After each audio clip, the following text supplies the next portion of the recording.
এই বছর কালীপুজোয় আমি বাড়িতে ছিলাম। গত ২ বছর থাকতে পারিনি। তাই এই বছর আফসোসটা মিটিয়ে নিলাম। প্রত্যেক কালীপুজোর পরের দিন সকালে আমার বাড়ি থেকে সবাই যায় দেশের বাড়িতে পুজো দিতে। সেখানে শ্যামা মায়ের পুজো হয়। তো এই বছর আমি আবার যোগ দিতে পেরেছি।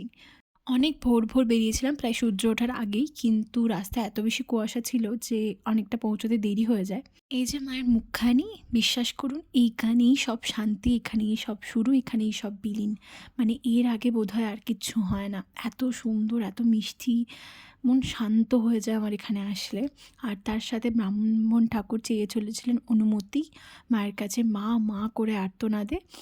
আর কারণ তারপরেই শুরু হতো বলি। তারপরে এখানে আরও একটা পুজো হয় মায়ের, দুটো জাতির দুটো পুজো। সেখানে আমরা এসেছিলাম, আমার মাও ছিল। তারপরে শুরু হয়েছিল এই যে বলি হয়ে যাওয়ার পর আরতি। আমি যেহেতু বলি দেখতে পারি না, তো আমি দাঁড়াইনি। বলিটা হওয়ার পর আমি আবার আরতি দেখতে আসি। ভীষণ সুন্দর।